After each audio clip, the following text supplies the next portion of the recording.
He built an empire worth $12 billion. He gave his wife everything: a private jet, a mansion on the coast, diamonds that could feed a small country. But the one thing he could never buy was loyalty. This is the story of a man who trusted the one person he thought would never hurt him, and how that trust destroyed everything he built. Stay till the end, because the final twist in this story will change how you think about power, money, and love. If you enjoy real stories about life, betrayal, and rising from the ashes, subscribe now, because this channel brings you one every single week. Let's call him Daniel. Not his real name, because some wounds don't need a name to be understood, they just need to be felt. Daniel wasn't born rich. He was born in a small 2-bedroom house, the third of 5 children, where dinner some nights was just bread and tea. His father worked 2 jobs and still couldn't cover the rent. His mother sewed clothes for neighbors to earn a few extra dollars. Daniel remembered one specific night. He was 11 years old. The electricity had been cut off because they couldn't pay the bill. He sat in the dark with his siblings, and he made a promise to himself. "One day," he whispered, "I will never let money control my family again." That promise became fuel. It became the engine behind every decision he made for the next 30 years. He worked through school with a scholarship. He worked 2 jobs during college. He started his first business at 23, a small logistics company with 2 trucks and 1 employee, himself. It failed. Twice. But Daniel didn't quit. By 35, his company had grown into a shipping and technology empire spanning 4 continents. By 42, Forbes had put his face on their cover. By 45, he was worth over $12 billion. And through all of it, there was one person by his side. Her name, we'll call her Elena. They met when Daniel had nothing. She was a waitress at a small diner near his first office. He couldn't afford a proper lunch back then, so he'd order the cheapest item on the menu and nurse it for an hour just to sit somewhere warm and work on his laptop. Elena noticed him. She'd quietly refill his coffee without charging him. She'd ask about his day. She believed in him before anyone else did. They married when Daniel was 28, broke, and full of dreams. 15 years later, they were one of the wealthiest couples in the country. But here's the problem, the one thing nobody tells you about extreme success. Money doesn't just change your bank account. It changes the people around you. And sometimes, it changes the person you married. At first, nobody noticed anything wrong. Why would they? Elena still smiled at every event. She still stood beside Daniel at every business dinner, every charity gala, every magazine photo shoot. But Daniel started noticing small things. Things that seemed harmless on their own, but together, painted a picture he didn't want to see. Elena had started spending more time with a man named Marcus, officially, Daniel's financial advisor, brought in 5 years earlier to manage the family's growing investment portfolio. Marcus was smart. Charming. The kind of man who remembered everyone's name and always had the right thing to say. Daniel trusted him completely. He had access to everything: bank accounts, offshore holdings, even the family trust set up for Daniel's 2 children. At first, Elena and Marcus's meetings made complete sense. Investment reviews. Portfolio updates. Tax planning. Daniel was busy running a company with over 8,000 employees across the world. He didn't have time to sit in every meeting, so he trusted his wife to represent the family's interests.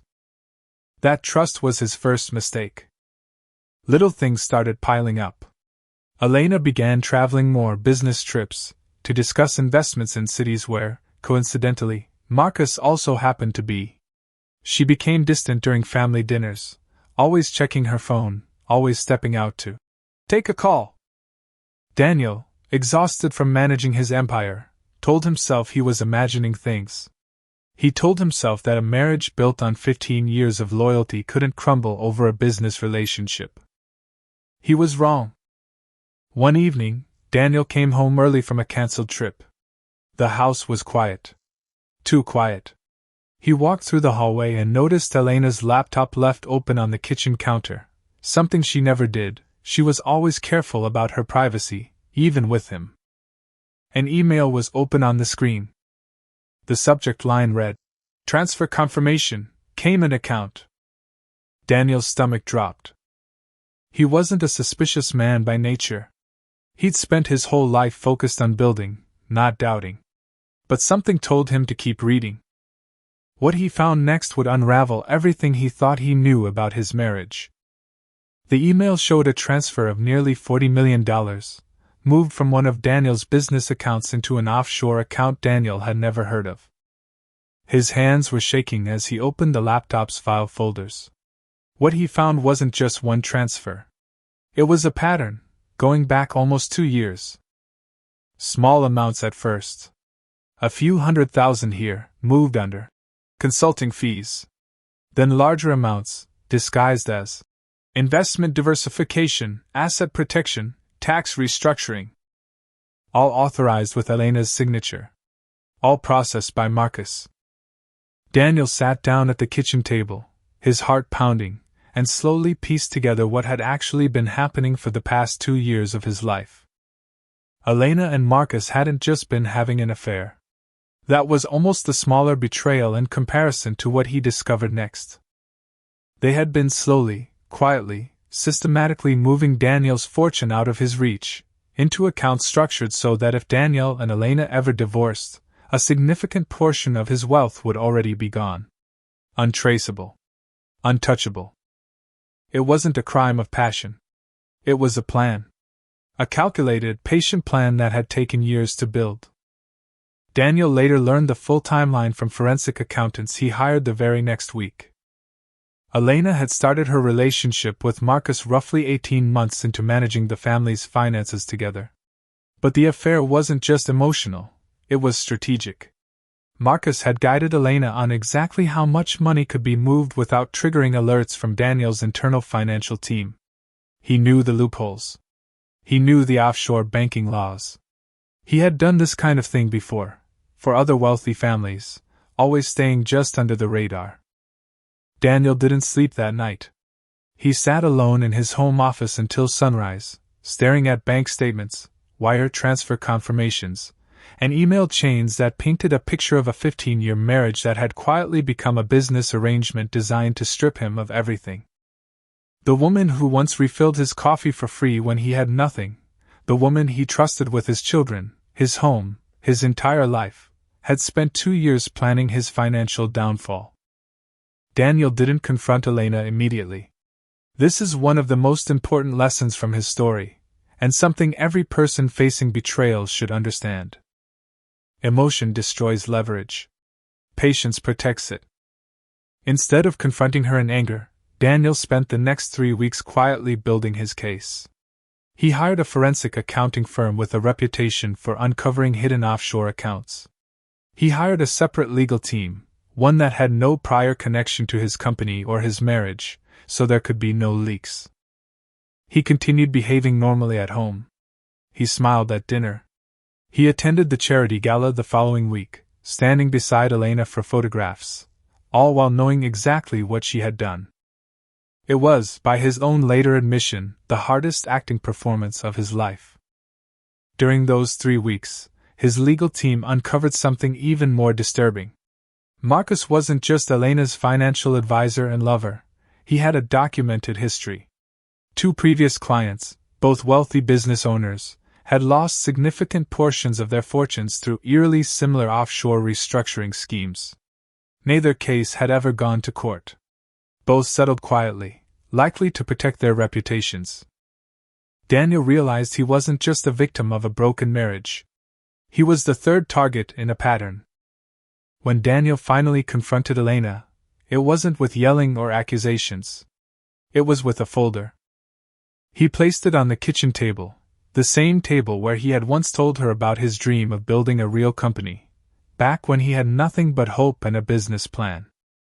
Inside the folder, every transfer, every email, every offshore account statement, and a legal notice freezing the joint accounts pending investigation. Elena's face went pale. She tried to explain. She said the money was for the children's future. That Marcus was simply protecting the family's assets from unnecessary tax exposure. Daniel let her speak. Then he asked one question. If it was for the children, why does none of it have my name, your name, or their names on it? Why is every account in an entity either of us has ever heard of, opened by a lawyer we've never met 6 months after your first business trip with Marcus? Elena had no answer. What followed was an 18-month legal battle that tested everything Daniel had built. Divorce proceedings began within weeks. But this wasn't a simple divorce. It became a complex financial investigation involving international banking regulators, forensic auditors, and lawyers in 3 different countries. Marcus was eventually charged with financial fraud and breach of fiduciary duty. The 2 previous, settled cases resurfaced once investigators started asking questions, and other victims came forward. Marcus's financial advisory license was revoked, and he faced criminal charges that could result in years in prison. Elena's role was more complicated legally. As Daniel's spouse, some transfers fell into a legal gray area regarding marital assets. But the court ultimately ruled that the offshore restructuring, done without Daniel's knowledge or consent and designed specifically to conceal assets ahead of a potential divorce, constituted fraudulent concealment. The court ordered the recovery of over $31 million from the frozen accounts. Elena's share of the marital settlement was significantly reduced due to the finding of intentional financial deception. But numbers only tell part of the story. The real cost wasn't measured in dollars. It was measured in Daniel's relationship with his own children, who were caught in the middle of a very public, very painful divorce. It was measured in the trust he had to slowly rebuild, not just with new people in his life, but with himself. Daniel later said in an interview, paraphrased here, that the hardest part wasn't losing the money. He had made money before, and he knew he could make it again. The hardest part was realizing that for 2 years he had shared his bed, his dinner table, and his deepest fears with someone who was quietly planning his downfall the entire time. Here's where Daniel's story turns from tragedy into something far more powerful. Instead of becoming bitter, Daniel made a decision. He would use what happened to him to protect others. He restructured his entire company's financial oversight system, implementing new transparency protocols that many business schools now study as a case example in corporate governance. He personally funded a financial literacy program for young entrepreneurs, specifically teaching them how to protect their assets, including from people closest to them. He also did something unexpected. He began speaking, quietly and without much publicity, to other business owners who had experienced similar betrayals, helping them navigate the emotional and financial aftermath of discovering that trust had been weaponized against them. 3 years after the divorce, Daniel's company reached its highest valuation yet. Not despite the betrayal, but partly because of the discipline and caution he built into every decision afterward. He eventually remarried, a woman with her own successful career, who insisted on a completely separate financial structure from the very beginning. Not because she didn't trust him, but because both of them had learned that clarity, not blind trust, is what actually protects a relationship. Daniel's story isn't really about a billionaire losing millions to a scheming spouse. Underneath all the wealth and drama, it's about something every single person watching this video can relate to. It's about the danger of mistaking access for loyalty. It's about how the people closest to us have the greatest power to hurt us, precisely because we never think to protect ourselves from them. So what can we really take from Daniel's story? Money doesn't create betrayal, but it does reveal character that was already there, waiting for the right opportunity. Trust should never mean blindness. Loving someone completely doesn't mean giving up your ability to see clearly. And most importantly, no matter how badly someone betrays you, it doesn't have to be the end of your story. Daniel lost tens of millions of dollars and a marriage he believed would last forever. But he didn't lose himself. He rebuilt, smarter, stronger, and wiser than before. If there's one lesson worth remembering from all of this, it's simple. Protect your peace as fiercely as you protect your success. because no amount of money can buy back trust once it's broken.